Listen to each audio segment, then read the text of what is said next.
All right, so here is a warm up that I like to use the Webby Agility ladder for. If you're gonna do one thing with this ladder, do this warm up.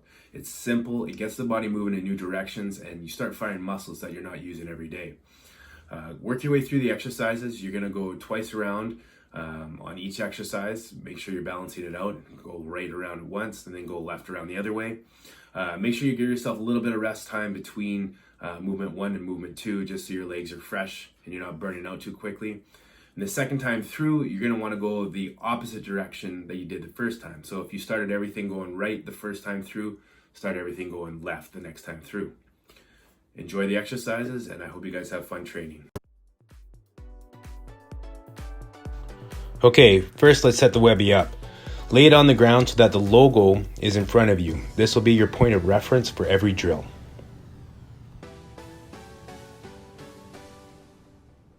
Okay, the first drill is just a weight transfer drill. I'm going to take my right foot, step into the top rung, transferring all my weight where I find my balance. Once there, I'm going to return back to the center, find my balance on my left foot, and work my way around the circle. When I get to the back, I will change feet and continue to work. When I completed one round, I will reverse direction and go back the other way before completing the exercise. Take your time and focus on quality of movement and stability. Find your balance point each time you move and move with intent. The next drill is a simple shuffle step. Simply take your lead foot, step into the top rung, and follow it by your back foot. The lead foot will then step outside the rung and then explode back into the center. When you're moving around, be sure to keep your hips facing forward. This will force your muscles to fire in directions that they're not used to. Again, we're looking at quality of movement. Every time you return to the center, you should return to a ready and set position before firing into the next rung. You always want to focus on keeping those hips forward because your body will naturally try to turn every time you move a rung over.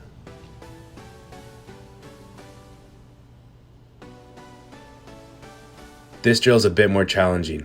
With your lead foot, step into the top rung and return to the center. Then your anchor foot will step in the top rung. The next movement, your lead leg will then step one rung over before returning to center, but your anchor foot will continue to tap the top rung. Work your way around the circle, and when you get to the back of the circle, reverse legs.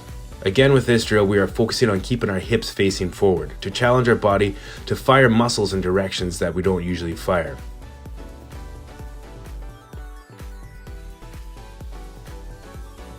This drill is a bit like the last one, except in this drill you don't have an anchor leg. Each time you move a rung over with one leg, you do the same on the other side and work your way down to the back of the circle. Once you get to the back of the circle, simply reverse directions and come back to the center. It's usually about this point that I like to pick the pace up a little bit and see how quickly I can get through this drill doing it perfectly. In this drill, we're actually going to purposely turn our hips in the direction we want to fire.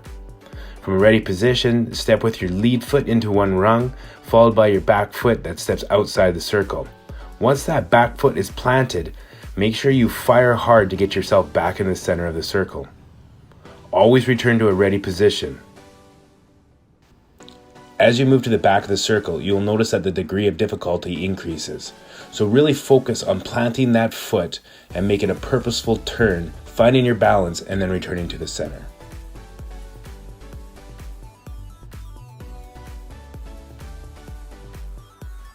This drill is a bit of a bonus.